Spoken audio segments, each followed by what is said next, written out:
Welcome to Rajsar classes. आज है 16 जून 2025 और 16 जून से संबंधित जितने भी प्रकार के करंट अफेयर के क्वेश्चन बन सकते हैं वे सारे इंपॉर्टेंट क्वेश्चन इस वीडियो में डिस्कशन करने वाले हैं। तो चलिए वीडियो में आगे बढ़ते हैं। अगर अभी तक आपने चैनल को सब्सक्राइब नहीं किया है तो पहले चैनल को सब्सक्राइब करें, बेल आइकन को दबाएँ ताकि आगामी वीडियो की नोटिफिकेशन आपको मिल सके। चलिए पहला क्वेश्चन देखते हैं। हाल ही में वैश्विक पवन दिवस कब मनाया गया है? तो ये दोस्तों 15 जून को मनाया गया। कब मनाया गया? 15 जून को वर्ल्ड मतलब कि ग्लोबल विंड डे मनाया गया है। कब? 15 जून को। अच्छा, वैश्विक पवन दिवस एक वार्षिक आयोजन है जो पवन ऊर्जा की शक्ति, उसके पर्यावरणीय और आर्थिक लाभों के प्रति जागरूकता बढ़ाने के लिए मनाया जाता है। अच्छा, इम्पोर्टेंट डे वाला क्वेश्चन है। 1 जून को विश्व दुग्ध दिवस मनाया गया। 2 जून को तेलंगाना स्थापना दिवस मनाया गया। 3 जून को विश्व साइकिल दिवस। 4 जून को आक्रामकता के शिकार मासूम बच्चों का अंतर्राष्ट्रीय दिवस। 5 जून को विश्व पर्यावरण दिवस मोस्ट इम्पोर्टेंट है। और 6 जून को विश्व कीट दिवस मनाया गया। 7 जून को विश्व खाद्य सुरक्षा दिवस मनाया गया। 8 जून को विश्व महासागर दिवस मनाया गया। 9 जून को विश्व प्रत्यायन दिवस और 10 जून को राष्ट्रीय जड़ी बूटी एवं मसाला दिवस मनाया गया। अच्छा, 11 जून को अंतर्राष्ट्रीय खेल दिवस और 12 जून को विश्व बाल श्रम निषेध दिवस और रूस दिवस मनाया गया। 13 जून को अंतर्राष्ट्रीय एल्बिनिज्म जागरूकता दिवस मनाया गया और 14 जून को विश्व रक्तदाता दिवस मनाया गया। तो इतने फैक्ट अभी तक के ध्यान रखना है इम्पोर्टेंट डेज में। चलिए नेक्स्ट क्वेश्चन देखते हैं। हाल ही में किस भारतीय शहर में 5 विदेशी यूनिवर्सिटी के कैंपस खुलेंगे? तो ये मुंबई में खुलेंगे। कहाँ पे? मुंबई। तो option number C right answer हो जाएगा। कौन कौन सी यूनिवर्सिटी के? तो इलिनॉइस टेक शिकागो यूनिवर्सिटी, दूसरी है यूनिवर्सिटी ऑफ एबरडीन स्कॉटलैंड की है ये, यूनिवर्सिटी ऑफ न्यूयॉर्क यूके, माफ़ी चाहते हैं न्यूयॉर्क तो यूएसए में। अच्छा, यूनिवर्सिटी ऑफ यॉर्क है ना, ये यूके की है। यूनिवर्सिटी ऑफ वेस्टर्न ऑस्ट्रेलिया, ये ऑस्ट्रेलिया की है। और इंस्टीट्यूटो है ना, इंस्टीट्यूटो यूरोपियो दी डिज़ाइन, ये जो दोस्तों 5 यूनिवर्सिटी हैं, माफ़ी चाहते हैं, ये जो विदेशी 5 यूनिवर्सिटी हैं इनका कैंपस कहाँ खुलेगा? तो अपने मुंबई में खुलने वाला है। Option number C right answer हो जाएगा। चलिए नेक्स्ट क्वेश्चन देखते हैं। हाल ही में किस देश की DFCC बैंक गिफ्ट सिटी में NSE-IX है ना, NSE 9th पर बॉन्ड सूचीबद्ध करने वाली पहली विदेशी संस्था बन गई है? तो ये श्रीलंका की। कहाँ की दोस्तों? श्रीलंका देश की। तो option number B right answer हो जाएगा। गुजरात से मतलब गुजरात स्थित गिफ्ट सिटी है ना, ये आपको ध्यान रखना है। तो option number B Sri Lanka right answer हो जाएगा। अच्छा, अब श्रीलंका की बात करते हैं। कैपिटल क्या है दोस्तों? कोलंबो। करेंसी श्रीलंका रुपया। प्रधानमंत्री है हरिनी अमर सूर्या, महिला है। और राष्ट्रपति हैं अनुरा कुमार दिसानायक, ये पुरुष हैं। अच्छा, मित्र शक्ति अभ्यास भारत और श्रीलंका के बीच में होता है। अच्छा, श्रीलंका का सर्वोच्च विभूषण कौन सा है? मित्र विभूषण, जो अभी हाल ही में हमारे यशस्वी प्रधानमंत्री श्री नरेंद्र दामोदर मोदी जी को प्रदान किया गया है। ये आपको ध्यान रखना है। श्रीलंका के बारे में बात करते हैं। पोया उत्सव श्रीलंका में मनाया गया।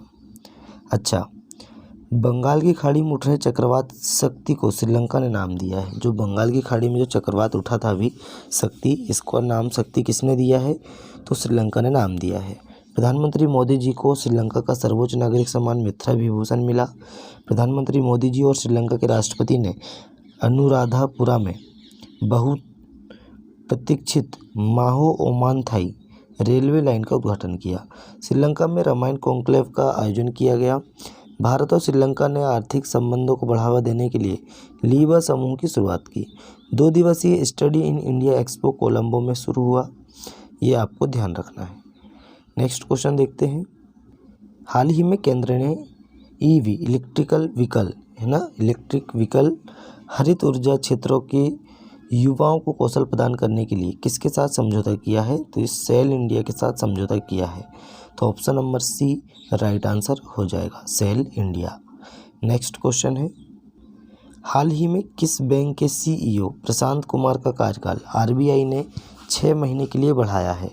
तो ये यस बैंक के CEO हैं कौन? प्रशांत कुमार जी, और इनका कार्यकाल RBI ने 6 महीने के लिए और बढ़ा दिया है। मतलब कि दोस्तों प्रशांत कुमार जी के कार्यकाल के विस्तारित 6 महीने 6 अक्टूबर 2025 से प्रभावी होंगे। मतलब कि अभी तक तो वो 6 अक्टूबर 2025 तक तो वैसे ही CEO हैं। 6 अक्टूबर के बाद 6 महीने 2026 तक बढ़ेंगे, है ना, ये आपको ध्यान रखना है।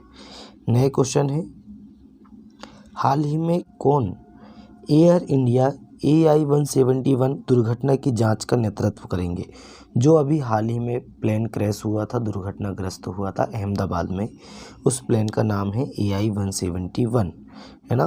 तो दोस्तों इसकी जो जांच कर रहे हैं, है ना, इसकी जो जांच समिति बनी है, तो इसकी अध्यक्षता या इसका नेतृत्व कौन करेंगे?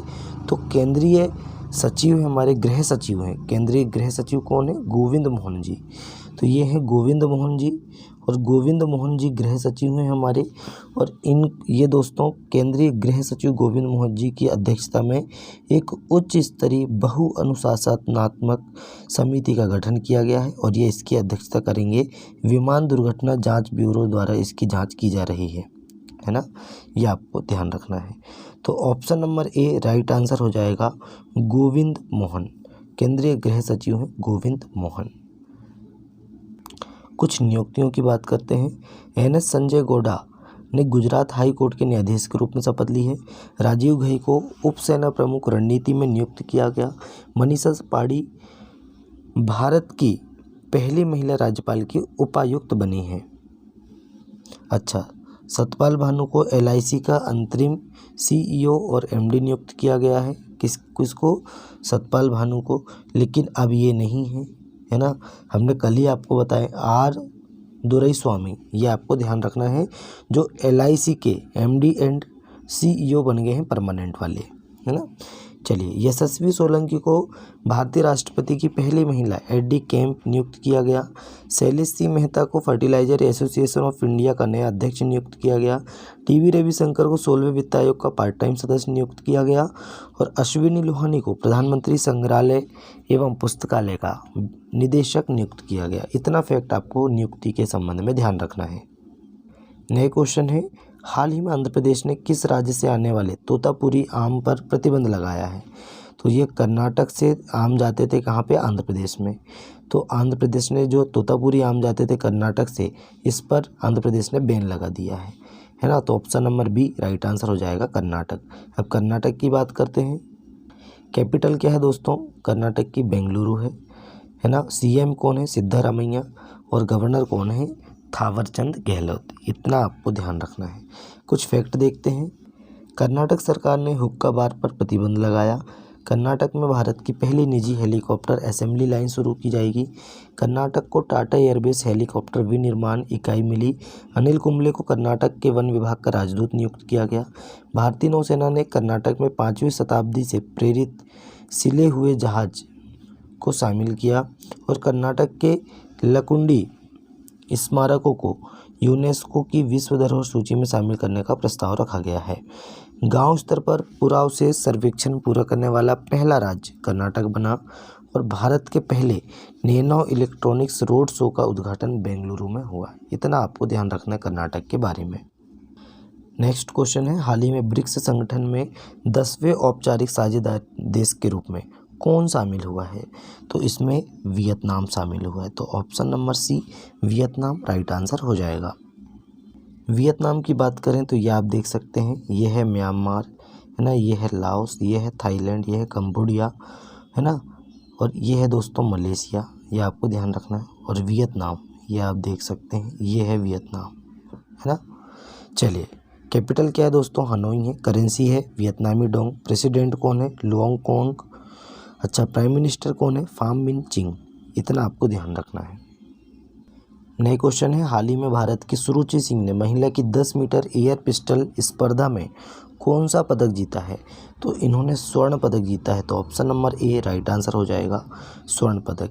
ये है सुरुचि सिंह।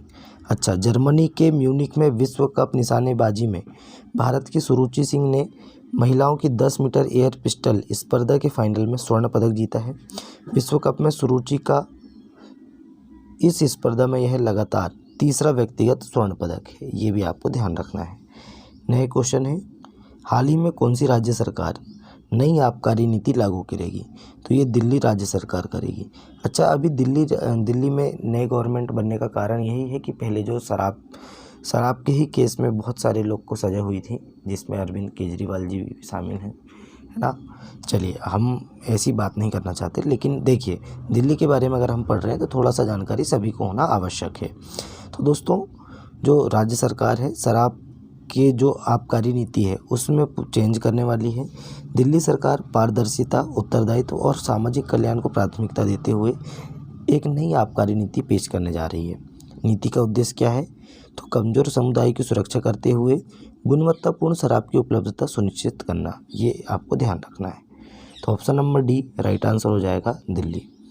नए क्वेश्चन है, हाल ही में 2025 para power lifting world cup कहाँ शुरू हो रहा है? तो ये चीन के बीजिंग में शुरू हो रहा है। तो option number C right answer हो जाएगा। और कब से कब तक चलेगा? तो दोस्तों 17 से 25 जून तक 2025 में होने वाले para power lifting world cup में भारत की 16 सदस्यीय टीम हिस्सा लेंगी, ये आपको ध्यान रखना है। कितनी? 16। कब से कब तक? 17 जून से 25 जून तक चलेंगे।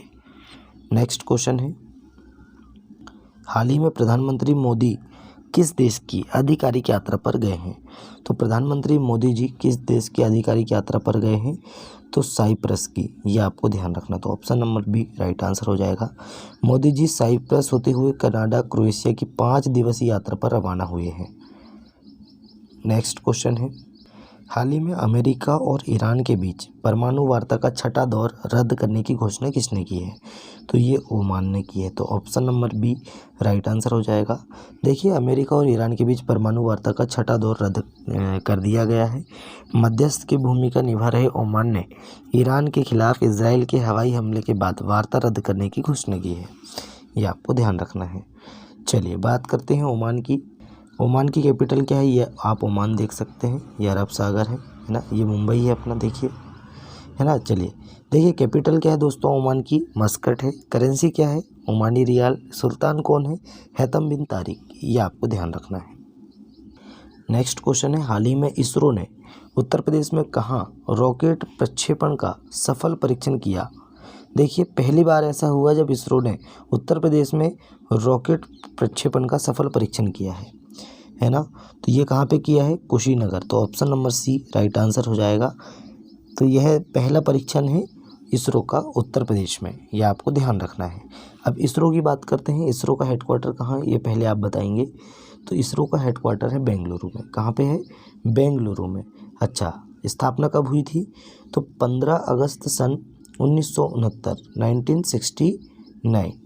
कब? 1969 को इसकी स्थापना हुई थी। वर्तमान में इसके अध्यक्ष कौन है? तो वी नारायणन। कौन है? वी नारायणन। ये 11वें इसके अध्यक्ष हैं, ये आपको ध्यान रखना है। अच्छा, 10वें अध्यक्ष कौन है? एस सोमनाथ जी। ये चाणक्य जो यूनिवर्सिटी है ना। देखिए दोस्तों, ये जो चाणक्य यूनिवर्सिटी है, तो एस सोमनाथ जी उसके कुलाधिपति बने हैं, ये आपको ध्यान रखना है।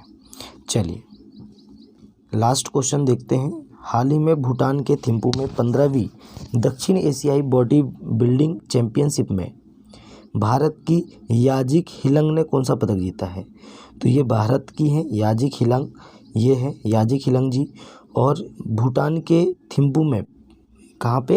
ये भूटान के थिम्पू में 15वीं दक्षिण एशियाई बॉडी बिल्डिंग चैंपियनशिप का आयोजन किया गया है। इसमें भारत की जो याजिक हिलंग जी हैं, इन्होंने इसमें कौन सा पदक जीता है?